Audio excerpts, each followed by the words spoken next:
Hello and welcome to Moderate Fantasy Violence, a podcast about pop culture and the world around it. I'm Alastair. And I'm Nick. And in today's episode, we are going back to our recommendation section. I have recommended that Nick watch the 2000 film Battle Royale, and Nick has recommended that I read spy thriller comic Zero. We'll be finding out what we both made of those in a bit, but before all of that, let's find out what Nick has been watching or reading recently. I have been finally reading another classic comic, possibly more classic than Zero, in that it began in the mid-90s. It's an indie crime comic called Stray Bullets, which is by David Lapham, and I bought a massive amount of Stray Bullets in a recent Humble Bundle deal. I got like a single PDF file containing the first 41 issues, which would have been quite a bulky hardback. So yeah, I sat there and I read 40-something issues of 41 issues of Stray Bullets in sequence over the course of about 2 weeks. And yeah, it's a sort of crime series, Stray Bullets. There's a vague sort of ongoing narrative. It sort of hops back and forth in time around the same few characters, showing how they relate to each other as they grow up and how they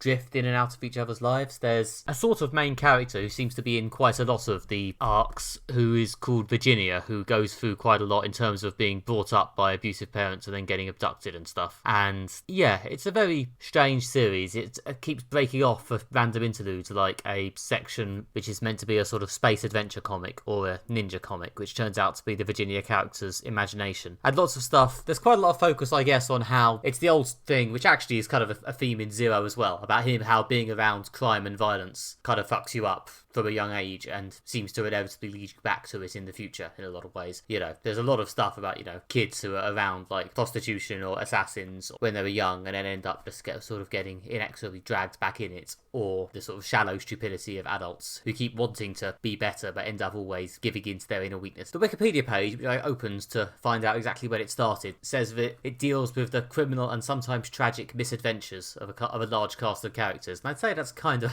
accurate in a way, and I think there's not really any vast criminal conspiracies here. It's very much the take on crime, but it's just a lot of people fucking up and their fuck ups just impacting endlessly on other people. Or, you know, most crime comes from people just making a few stupid decisions rather than, again, some massive plan. Yeah, it's really good. It's probably reasonably always been described as one of the best comics running. It started in 1995 and then ran continuously for 10 years, sort of irregularly, until 2005, and then disappeared for another 10 years before coming back and finally finishing the storyline it started in the 90s. But it's actually been on a regular schedule since then. So at this point, it is one of the big long-running indie comics, this sort of black and white slice of life tragic comic crime series. And yeah, I've now read the first 40 of those issues and it's really good. Yeah, it sounds like it touches on some familiar themes from a lot of crime stories, the sort of inescapable nature of crime and violence, and you try to get out and get dragged back in, and the sort of long-term effect that has. I think The Godfather very much deals with that as an issue. Also, yeah, it kind of reminds me a bit of The Irishman as well, which is very much about the effects of a life of crime on someone. Yeah, I mean, it kind of reminds me of when I watched The Wire a few years ago and just kept banging on about it. I mean, to be fair, I'm hardly the first person to bang on about The Wire. But yeah, it deals a lot with,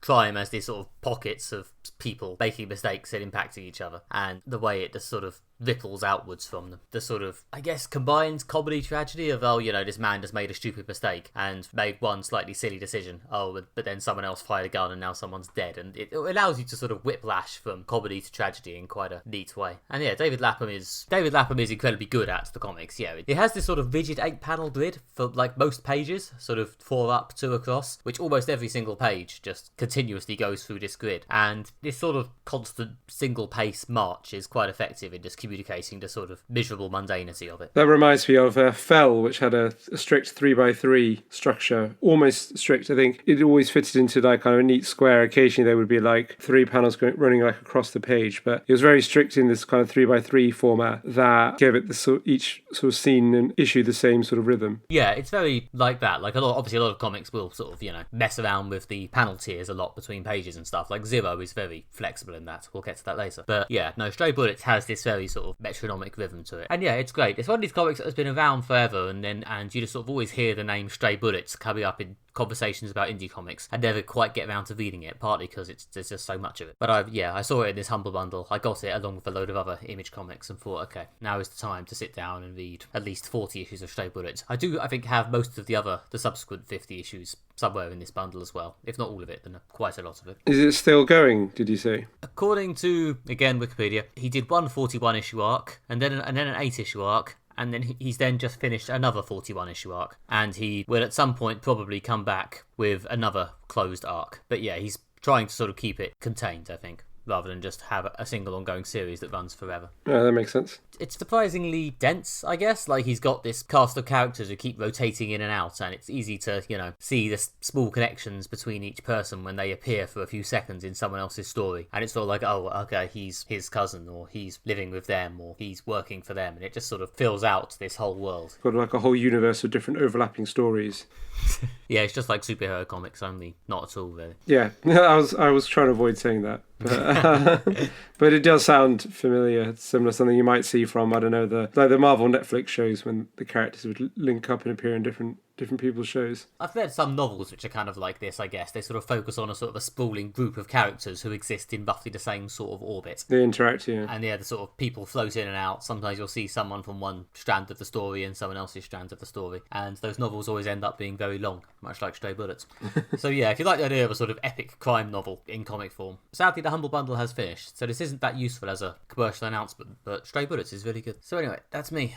Alastair, what have you been doing? I've been watching the second series of Hannah on Amazon Prime. I think we did discuss briefly, probably in the recommendation section of the podcast, the first series. So this is Amazon's TV adaptation of the 2011 film Hannah, about a teenage assassin raised by her father in sort of the woods in the middle of nowhere, I think in Romania, and trained from a very young age to be a sort of all-purpose assassin, using lots of different weapons, being self-reliant, speaking multiple languages, and then is discovered and is hunted by the various shadowy government organizations that her father may have been involved with. So that kind of summary, I know that summary doesn't make it sound particularly original, and I think in terms of plotting, it's not. Although the film is absolutely brilliant, the original one in 2011, and I really liked it because it's got a real original sense of style. It's visually very appealing. It's got great performances from Eric Bana, Cate Blanchett, and a young Saoirse Ronan in the role of Hannah. The Amazon show is sort of different. The first series, was quite good. Rather than dragging the plot of the film out to 10 episodes, which would have just been tiresome, they kind of went through the plot quite quickly and then just sort of gone off on their own plot. The most interesting bit of the second series is a lot of it, which is now just completely departed from the plot of the film, is it takes place in this sort of school for assassins. There's a kind of school where they're training teenage girls to be murder machines for the US government. The idea being that no one's going to suspect a teenage student from being an assassin. So I guess there's some idea they can operate with impunity. But what I found quite interesting about it is all the sort of assassins have been raised from birth to be assassins and don't really have personalities or opinions or really anything about them apart from being assassins. And then when they're a teenager, they're sort of given a personality. Literally, they're given a book of this is your family, this is your life. And then they kind of have to become that person. And it does, I think, raise some interesting questions about who are you? Are you just a collection of identities and statements and memories which can just be assigned to someone? Or is there a deeper nature to your personality? And it's interesting to see some of the characters who are given these kind of out-of-the-box personalities, the degree to which they take them on, how much they stick, how much they change, and then have to go out in the real world and kind of make these made-up personalities work with, real people,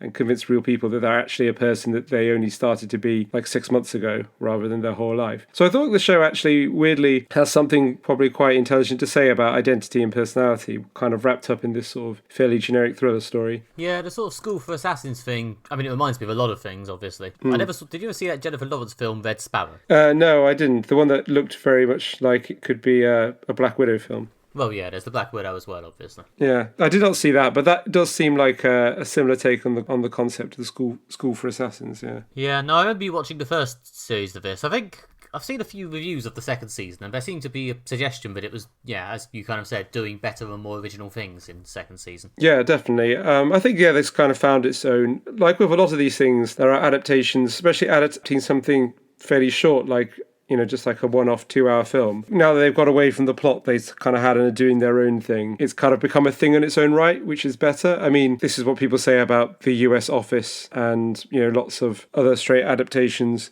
Sometimes they need to get away from the source material and sort of become their own story. which I think they definitely managed to achieve that in the second series. Well, yeah, but obviously we had our TV shows based on movies special a few weeks ago, and sort of broadly concluded that Snowpiercer maybe hadn't got away from its film roots enough to do anything interesting, whereas What We Do in the Shadows was good. Yeah. And What We Do in the Shadows, I think, I don't know, it expanded the concepts interestingly enough to make it good, which sounds like Hannah is maybe doing something similar. I don't know. Yeah, expanding the concept and not sticking sort of slavishly to the original. So I guess What We Do in the Shadows took the concept of like a mockumentary about vampire housemates, and for the TV version moved to a different country, changed the mix up of characters a bit, expanded it a bit, sort of made it work, because it's a sort of relatively flexible template. Well, yeah, like other fantasy creatures, the whole energy vampire concept. Yeah, there's a lot more in there. Yeah, and yeah, they've added more bits to the mythos for the TV show for Hannah. So they've introduced like a rival organisation that wants to stop the US government have this kind of army of assassins that no one will ever expect. And so yeah, various people trying to infiltrate the school for assassins that Hannah links up with so she can try and sneak into this school for assassins. But yeah, so they're doing, and yeah, I think they've expanded the universe. They moved away from just sticking to the original film, which was kind of a chase film, which is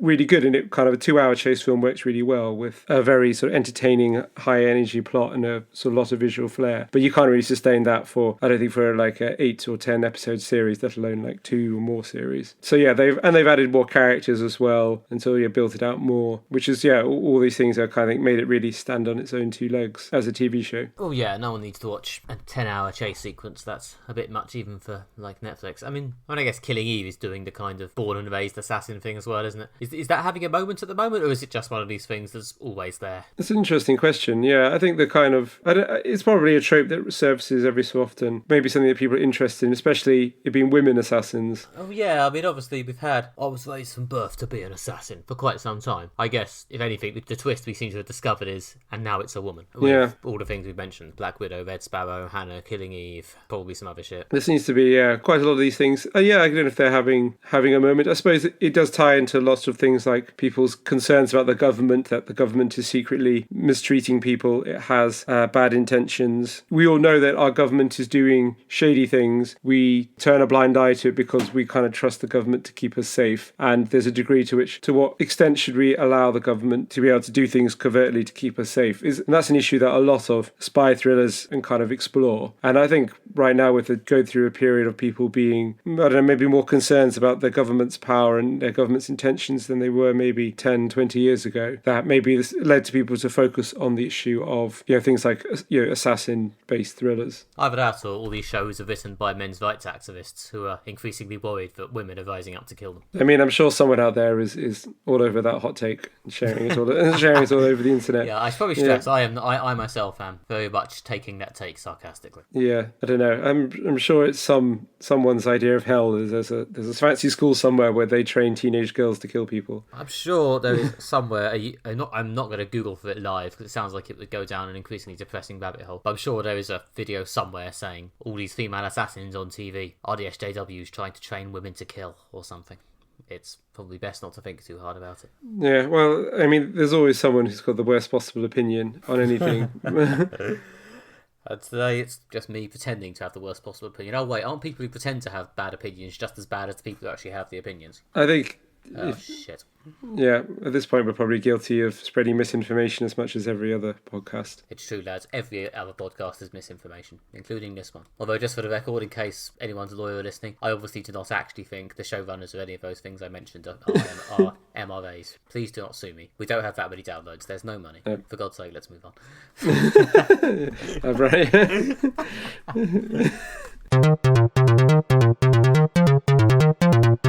Next, we'll be discussing the 2000 film Battle Royale, directed by Kinji Fukasaku and based on the novel by Kushin Takami. Set in a dystopian future Japan, where each year a class of teenagers is selected to fight to the death until only one remains, the film follows one class through Battle Royale, counting down the deaths until the bitter end. This was my recommendation to Nick. Since its release, it's become a cult classic and an influential film in the dystopian genre, most famously for its influence on the Hunger Games, but also on a lot of other violent dystopian blood sport films. We both watched it recently for this podcast, so Nick, what did you think of it? Well, yeah, it's a classic for a reason. Yeah, I really enjoyed this. For some reason, I don't end up watching a lot of these films that have a certain sort of very overt, indulgent trashiness to them sometimes. But yeah, I quite enjoyed the sheer maybe glee isn't quite the right word, but the sheer gusto with which Battle Royale just throws itself into just murdering teen after teen after teen. It has an interesting combination of not taking the characters seriously for the most part, but occasionally giving them a hint of pathos to stop it just being a flat-out meaningless splatterfest, I guess. Part of me's kind of interested in whether this is seen as a film that's aimed at teenagers, or whether it's aimed at young adults looking down on teenagers, because there's quite a lot of teenagers dying, or sort of doing stupid things, and then revealing their motivation for dying, and it often being quite silly, or quite immature, in a sort of, the teens dying because someone made fun of them, dying for their silly crush. I mean, to be fair, I guess the teens probably shouldn't be watching this anyway, as people's heads and throats keep exploding. Yeah, it is a 18 certificate, although that never stopped me, certainly, before I was 18, watching films of 18 certificates. Yeah, and the teens are probably distracted by the constant violence from any implicit judgment of them. But yeah, no, this film was a lot of fun. And other versions of this, including, obviously Hunger Games, might have tried to dig harder into the world building and care more about saving the world from the evil overlords who put the Battle Royale in place. But I enjoyed the sheer, we're just going to run through it. I don't think there's any move towards saving the world at the end. There's a sort of low-level baddie who sort of gets his, just to provide some degree of catharsis to the whole thing, but there's not much, sign that the world's going to improve from here. So yeah, no, I really like this. It was an enjoyably fun, sort of grindy, trashy way to spend 2 hours. How was it for you revisiting it? Yeah, so I haven't seen this film in quite a long time, probably since not after it was first made available in the UK. So some point in the early aughts, or early to mid aughts. It does really hold up all these years later. It's still very shocking. It still comes across as very violent, has a lot of impact. I guess it's been long enough that since I watched it, I vaguely remembered what happened, but not in huge amounts of detail. So, which was actually made it quite fresh that I'd forgotten some of the twists and betrayals along the way. It is still, I think, just as shocking as it was when we first saw it. One of the things that is quite shocking and also still shocks is just how quickly everyone just accepts that they're just going to have to murder each other to survive. There's a few students who commit suicide to get out of it or whatever, but yeah, everyone's sold pretty quickly in the idea they're just going to have to murder their way to survival, and how quickly people turn on their friends. Even the ones that band together with their friends for short groups of time usually end up turning on each other quite quickly. Yeah, obviously, in the event of writing a sort of strictly realist take on Battle Royale, there will be quite a lot of what? Killing people? What? But no, it's not boring us in getting to the chorus in this film. Yeah. I also like how the plot, although it's a classic film, the plot hasn't become iconic enough for me to already know basically what happens.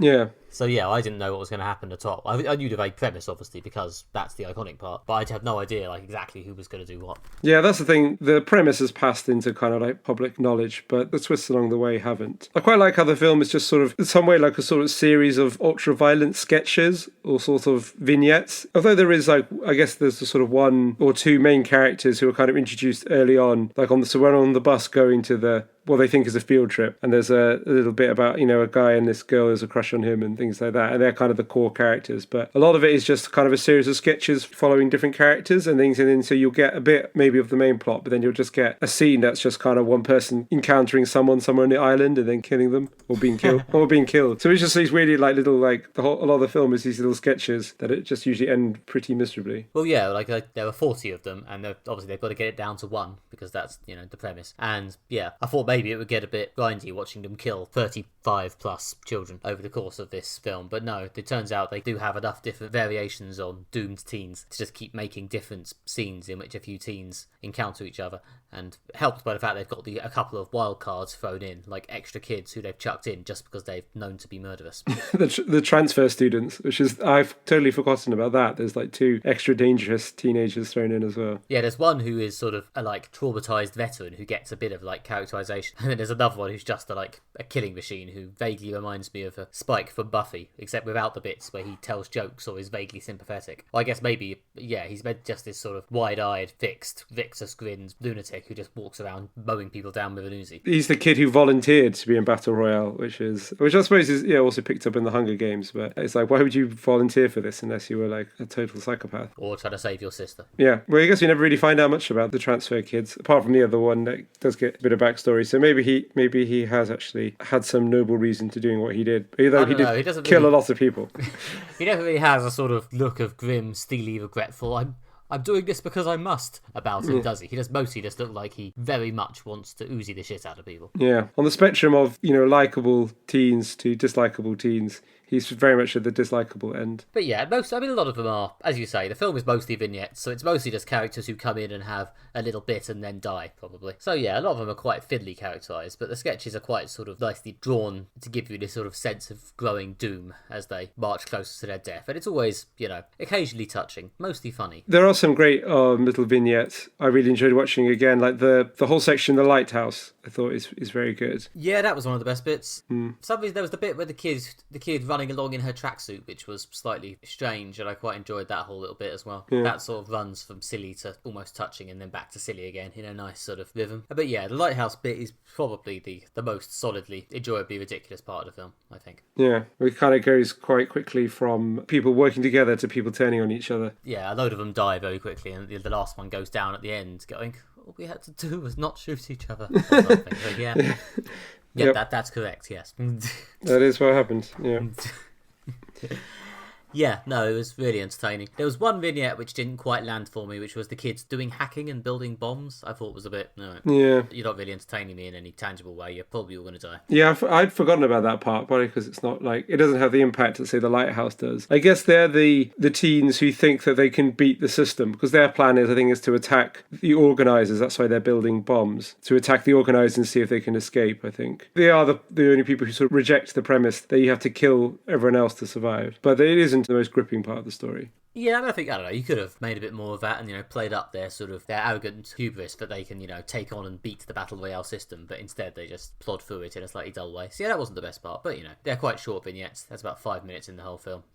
Doesn't really matter. Yeah, it's achieved something of cult classic status. I think partly because of the level of violence, I suppose. And I guess maybe we're a bit, I don't know, sort of desensitized from violence. But I think even in the year 2000, this film still had the ability to shock people. And I still sort of found it quite shocking now. I suppose this film came out before the Saw films and before Hostel and various other like really, really gory films, sort of torture porny films. Yeah, it was like, still had the ability to shock at the time. It was banned in Germany, at least for a bit, that was overturned. It wasn't released in America for 11 years, partly because it was due to come out, I think, just after the Columbine shooting, which led to them not wanting to release it. But I think also there were some legal issues why it couldn't come out. So it might not just be people being concerned about violence, but I think the controversy around its release is one of the reasons it's attained cult classic status. Yeah, I was vaguely surprised when the really hardcore violence started. To be fair, quite early on, someone gets their head blown off, don't they? Yeah. Actually, that's the part that slightly surprised me. There's an element in this film where if you spend too long in a danger zone, like there are certain parts of the map that become danger zones, your collar blows up your head or blows open your neck or something. Yeah. But that never really came into the plot, did it? There was no point where anyone got stuck in a danger zone. That is one of the odd things about the film. There is no one gets caught by the danger zones. That plotline doesn't really go anywhere, which is a sort of slightly odd thing. Yeah, I mean, obviously, they're not obliged to pay off everything just to appease me, but yeah, I thought it was going to play like a small role in something. Someone was going to get almost caught by a danger zone and got by something else or something. Something was going to happen. Yes, it is a weird one, yeah, that I don't know if that's deliberate to try and to catch you off guard, or if it was just a mistake or a scene that had to be cut. It turns out the bit where the kid got caught in a danger zone had accidentally slit his entire stomach open, so his intestines fell out, was a bit too much, so they cut that one bit. Yeah, there are quite a lot of teenagers who are killed off screen, because I guess there's 42 students, you don't see all of them die. But you do see most of them die. Well, yeah, I was going to say, if you're holding out hope for like the multi-disc Lord of the Rings-esque extended edition where they show every single student's death in loving detail, then, yeah, it's a thing to want, I suppose. Yeah. I think that sounds too much for almost anyone. Yeah, I'll be alright. But I think it does really go into sort of detail of how sort of violent the concept is and it is quite disturbing in places. As you say, I think even though obviously the Hunger Games is one of the things that's most inspired by it, but the Hunger Games is still like a 12A certificate, and sometimes I think it does sort of blanch away from the violence. For example, there's one bit in the Hunger Games, I think, when Katniss is cornered by someone else, and then a person who's sort of friendly to Katniss comes in and kills the other Tribune. But when they kill them, they just kind of pick the person up and throw them against the wall about twice, and then they're dead. That bit of the film was a bit like, you just kind of push that person against the wall and they're dead. People aren't made of glass. It takes It takes a lot of wailing on someone to kill them, but Battle Royale does not blanch away from that. So yeah, people get shot, stabbed, sometimes stagger around for a while, get shot several times. Yeah, there's a bit where someone gets like an axe in the head and sort of keeps talking increasingly nonsensically, isn't there? Which is among the most sort of slightly grim bits. It doesn't shy away from the violence, and it is interesting that I find it still sort of shocking 20 years after it came out. Yeah, there's a beat towards the end when they're making some reveals about that sort of second level villain I mentioned, the sort of evil teacher guy, which I found found quite hard to understand from the version of the film we watched. I'm not sure if it's the film's fault or the subtitles' fault, but I was a bit... The guy who's running the game has this relationship with one of the students. I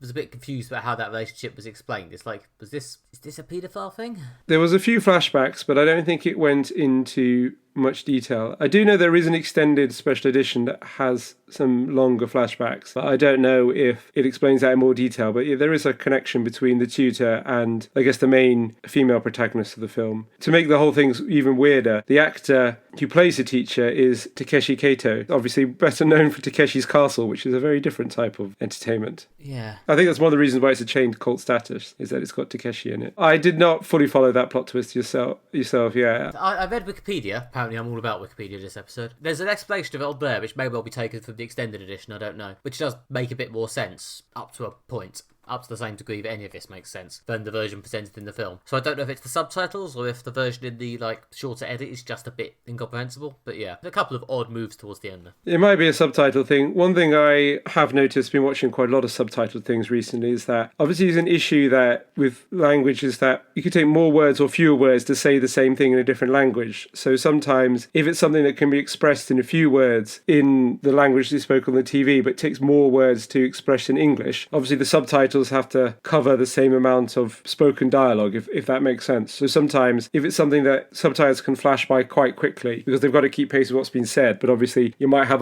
what's a long sentence to read expressed in only a few words in that language because of the difference between languages. So it might be, sometimes there can be issues with that, although I don't know in this case. That was unclear though, that was unclear what the relationship was there. Yeah, I think it may have just been a sort of weird obsession. I don't think they were meant to have an actual extensive relationship, but who knows? It gets a bit weird in the last few minutes. I just came away thinking, am I meant to just think, what the fuck just happened? Or are the subtitles messing me around? I don't know. Yeah, well, yes, the film does have quite a few sort of moments where things kind of catch you off guard or things like that. There's definitely bits and you think something's happening and someone will be kind of shot from someone out of shot or something like that. I guess trying to get across the sort of manic nature of the violence. Even though, it's quite a straightforward film other than that. Quite sort of easy to watch. There's not much in the way of... Yeah, apart from that last bit, there's not many aggressively complicated or incomprehensible plot twists. I was never in much doubt about exactly who was being murdered. One of I think the strengths of the film is, it's a fairly straightforward plot that's easy to grasp. The one thing also that struck me from watching it is that it feels much older than it is. There's something about the score and the cinematography specifically that just made me have the feel of a slightly older film, which was surprising in that I thought maybe I was watching the wrong version of it, or something like that. But yeah, I felt that it's visually it's weird. It feels older than it is, which was something that struck me about it. I know what you mean. It does look a bit, to me at least. I'm no expert in Japanese cinema of the time, or earlier, or indeed later. So yeah, I don't know whether it's a Battle Royale attempting to... as I say, it's quite grindy and trashy. I don't know if they are trying to evoke the spirit of earlier, trashier, cheaper films, or whether it's just that Japanese cinema had less money than Hollywood. I don't know. Yeah, there's probably a combination of those things. But it's interesting that it came out in the same year as Gladiator, and Gladiator just looks and feels much more modern than Battle Royale did. I guess it goes to show not every film kind of conforms to the style of the era it was made. I think Gladiator obviously had a lot of influence on the sort of visual appeal of films that came after it. They were struck by that it looks older than 20 years, which is, I guess, quite old at this point, but not very old. Well, yeah, I remember when we were looking up the film to watch it,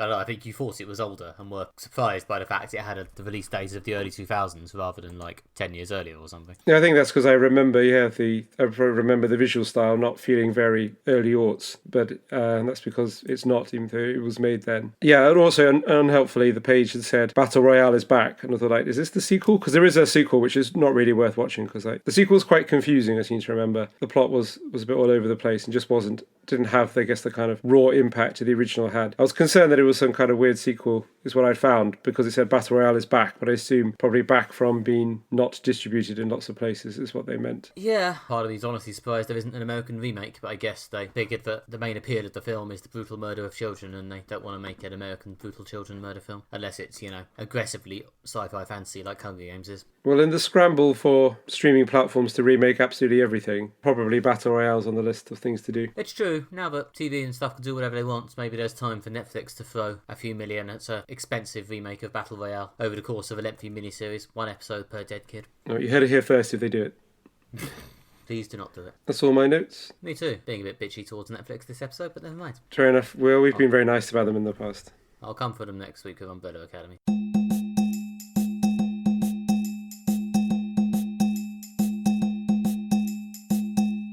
Okay. And next, we're going to have a chat about my recommendation, which is the comic Zero, published between 2013 and 2015 by Image Comics. This is written by Alesh Kott, and it's actually drawn by a different artist each issue. We are talking here about the first 5 issues, which were collected in Volume 1, An Emergency, and these were drawn by Michael Walsh, Trad Moore, Matthias Santaloco, Morgan Jesk, and Will Tempest. And keeping some sort of consistency between issues, we had the team of colorist Geordie Belair, letterer Clayton Cowles, and designer Tom Muller. And yeah, this is coming back to something I mentioned earlier, another thing about someone who's been raised from a young age to be a super spy, except this time it's the more traditional man version. This is the character Edward Zero, who is a sort of special forces / secret service wet work guy who goes into situations, sometimes sort of international terrorist stuff, sometimes slightly more sci-fi things, and tries to deal with the situation, usually with violence. If there's one thing this series is known for, it's both its sequences of extreme violence and its subsequent commentary on exactly what this violence means. So yeah, we have read the first...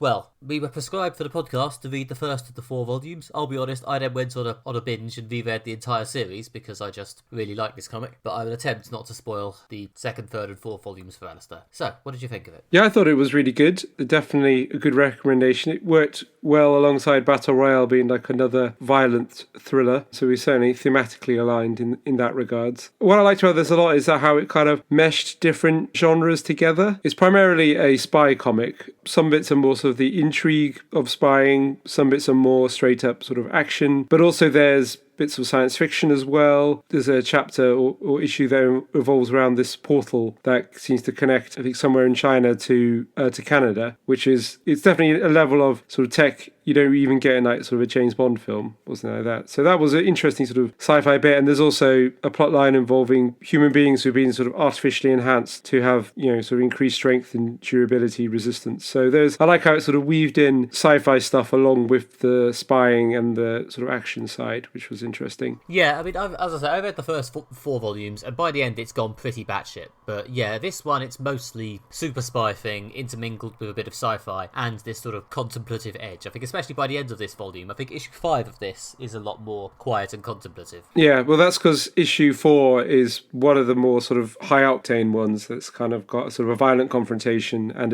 a sort of chase sequence. With a lot of spy stories like this one, there's also the sense of whose side are people on. There's a level of intrigue around this, and also the possibility of the story begins with the spy and he has his handler and he's sort of loyal to them and does what they say. During the course of the story, he sort of becomes more aware of, I don't know, the complexity of the situation and starts to grow to doubt his handlers, which is, again, a thing that's used in other spy stories. Yeah, similar plot line to Hannah, for example, involves this plot line. But it's always interesting to see the kind of how things unravel, how the character who begins being very, very loyal grows to doubt the people they're loyal to. And in that final issue of the first volume, which gets more into the character and more into the sort of suspicion and the intrigue, which I felt was good because after you've had a few stories of more action and like chases and things like that, it was good to have one that focused more on character development. Yeah, and obviously it's going to keep going in that way, but a lot of, well, I mean, partly this man's life is mostly been violence, which is obviously one of the main principles of the series, so obviously he's got to establish that in punishing detail. Yeah, especially in the first issue. It was quite a grim one as well. Obviously it's different artists in each issue, but obviously he's chosen them very specifically for the bit they do, and they all have this sort of punishing physicality, you know. It shows quite a lot of moments, especially, again, the violent ones, in quite long, loving detail, or there's quite a lot of, you know, quite short moments being drawn out over multiple pages. Yeah, it's interesting. There's not a huge amount of dialogue in it, and it's a very visual story. Yeah, which was interesting to read, and like the sort of chase sequence and action sequences really work as a sort of spectacle of visual storytelling. I'm really surprised this is something that hasn't been adapted yet, because obviously with the story being so visual, it would make a strong TV show or film. I mean, maybe it's coming soon to Netflix or something like that. I did like, yeah, the kind of lots of panels without dialogue, kind of usually quite sparsely drawn of people fighting or chasing. You gave it the sort of the sense of action and high octane. I mean, I think so, yeah, long action sequences, especially actually long action sequences involving vehicles, sometimes quite hard to make work in comics. It just gets a bit, I don't know, you feel like the script just said, and then they fight, and it's just people sort of wailing on each other in a fairly mid-tempo way for a few pages. Obviously, the reason the violence in Zero is good, and the reason the action sequences mostly work is because it does feel like it escalates and sort of has an ebb and a flow to it. It's actually going somewhere, you know, like a good action sequence in a film. You're actually following the sort of developments of it. Yeah. Which, again, is sometimes hard to do in comics and is done very, very well here. Yeah, absolutely. So the action feels choreographed, is what I would say. That there's like it's been planned out like in advance. It's more than just here's a bit when they fight, one person wins. The writer was sort of invested in telling the story through the action rather than just sort of writing the plot and the character bits and just having a few panels. Okay, here's the fight. The artist can fill it in. Yeah, obviously, because there's not always a huge amount of dialogue, or when there is text, it's sometimes quite cleverly deployed in sort of bits and single words across different panels and stuff. Again, there's a lot of fun experimental moments. I mean, yeah, I think I first read this because someone recommended it and I really liked it, so I then did what I often do and bought a lot of other Alish Cott comics and read all of them as well. And he's done a lot of good stuff, but this, maybe because I came to it first, but I think it is also seen as one of his most successful, substantial works. It's definitely one of the longest things he's done, and this is still probably my favourite of his, I think. And he is always very good at choreographing stuff, at having sort of actual scenes rather than just talking or rather than just fighting, and, you know, experimenting with the form and moving and how text and the words sort of engage with each other. Yeah, it's really well written and really interestingly done. The choice of different artists for each issue I really liked as well, because it gave each one a sort of strong identity. And yeah,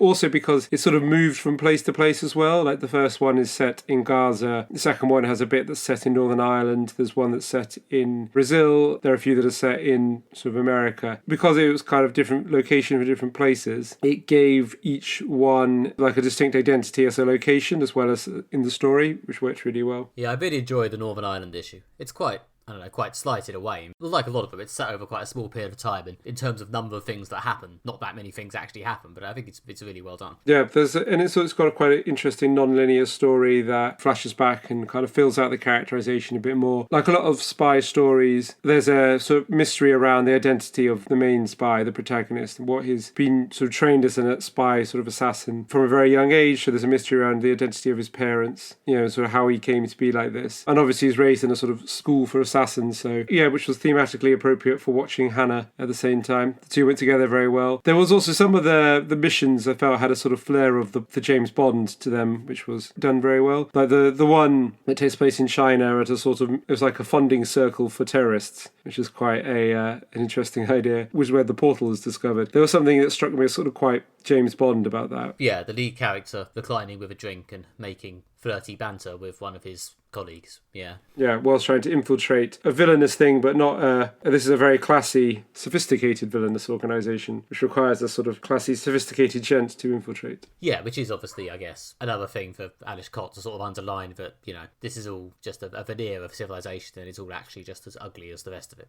Yeah, and as with other issues, it does get violent quite quickly. These are people who are funding and supporting mass mayhem, chaos and death. Beneath the veneer of classy civilization, there is, you know, the violence that lurks beneath. Yeah, that's definitely a theme which is hammered home with increasing obviousness as you go through the rest of the volumes. But anyway, yes, I'll refrain from spoiling the rest of the series because it's really good. But, yeah. No, this is a favourite discovery of mine in the last few years, and yes, I'm glad you also liked it. I'm very much enjoying it. I kind of wish I'd structured my week better so I could have read more of it as you did, because it'd be good to pick it up and pick up where the story left off. But yeah, it ends on a very good cliffhanger for the first volume, which obviously you could point. Well, it's the fifth issue and the end of the first volume. A good place to kind of pick up. It makes me feel like I want to find out what happened next, because it's starting. I thought it's established very strongly the characters and the situation. We've had a few stories. By the fifth one, it's really started to get into more of the ongoing sense of mystery over his identity and whether he can trust his handlers. You get more of the character Zizek, his handler, who's a good, interesting character, and I like getting more of him in the final episode. Well, yeah, he has a sort of interesting relationship with one of his superiors, which is sort of flirty, but not flirty, it's flat out sexual, but also in a sort of slightly weird power dynamics, back and forth, mistrustful way. Again, it's very interesting and nicely written and has a nice air of adult nuance that, once again, comics does not always manage. But yeah, it's good stuff here. I think what's interesting is he's never explicitly said, at least as far as I'm aware, that he's a sort of spy for the American government. You kind of assume that, but I don't think it's explicitly said, because there are lots of strange inconsistencies along the way, such as his handler is called Zizek, which is a Slovak name, but he uses British phrases in the way he talks, like he says he accuses him of being a knob at one point, which is a very British thing to say. And I get the feeling these sort of things are done deliberately to kind of appear inconsistent. I assume, is it because there's some kind of deeper mystery there that's alluding to. You do eventually get the history of Zizek issue. Yeah, that is one of them. Yeah, which would be interesting to find out. He's very much one of the standout characters, as well as obviously the main character is interesting, but the Zizek as his sort of handler, and possibly I went back and forth being like, is he trustworthy? Is he not trustworthy? Is he honourable? Is he out for himself? Yeah, it's one of those things where actually no, I'm not going to say that. That spoils the end of the plot line. But yeah, that relationship is pretty core to the remaining 3 volumes. A lot of good stuff there. Yeah, but I do want to read more of it, and I highly recommend it. It worked really well, I think, especially alongside Hannah being sort of another spy thriller sort of thing. Yeah, they both struck me as like very modern spy thriller kind of, and I liked how it weaved in actual hotspots around the world, such as like Gaza, and most notably, and this kind of flashbacks to stuff that happened in Northern Ireland. But also what I liked about it is it was a very straight up spy story. They weren't trying to like spoof James Bond or other things like that, especially like it was trying to do it straight up, but not in a kind of dull way. It was interesting, an interesting take on the spy genre, but the way it was doing interesting was not by being sort of self-aware or mocking, which I felt was good. Well, yeah, I guess you need to take what's happening seriously because it is, serious business. His point isn't that, these stories are silly. His point is this violence is appalling. And for that, the violence needs to be serious, I guess. Yeah, exactly. Which is, the violence is very much centre stage of this comic, which is why the art is so important. But yeah, there's no meta-ness or satirical humour that would detract from the intensity of the violence, which was good. Well, yeah, even in the bit which is probably a bit of a nod towards Bond, I don't think is ever,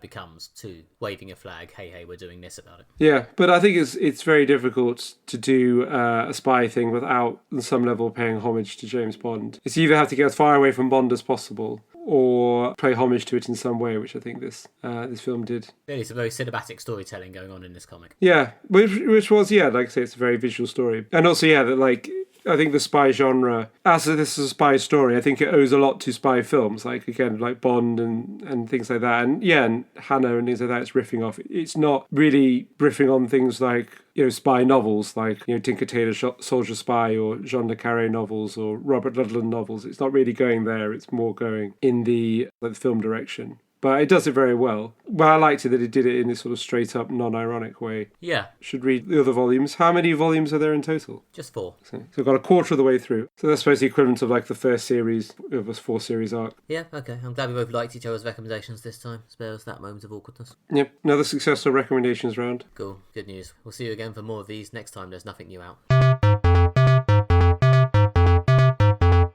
That's all we have time for. If you have enjoyed this episode of Moderate Fantasy Violence, then please subscribe and leave us a review wherever you get your podcasts. You can also visit our website, moderatefantasyviolence.com, where you'll find other episodes of the podcast, short audio clips, and bonus written pieces from Nick and myself. And you can also follow us on social media, where we are Moderate Fantasy Violence on Facebook, or at MFV Podcast on Twitter, where I believe Alastair has been getting posting going a little, so follow along and engage to encourage him. You could also follow me at NickMB on Twitter and Nick Bryan Writes on Facebook, or my website is nickbryan.com, where you will shortly be hearing talk of the comics Kickstarter I'm launching in a few weeks from now, actually, alarmingly soon. So yeah, if you want to hear about my new urban fantasy comic set on a snowy night in London, then get involved.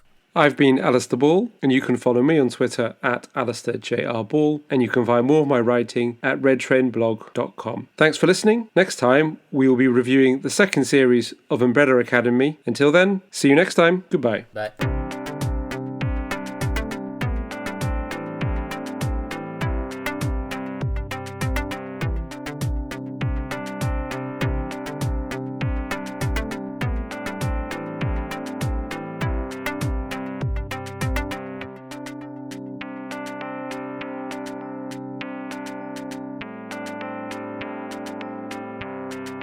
We really dug ourselves a hole there. It's fine. Probably. The odds of any of our 30 listeners being the lawyers of the writers of Killing Eve are quite low.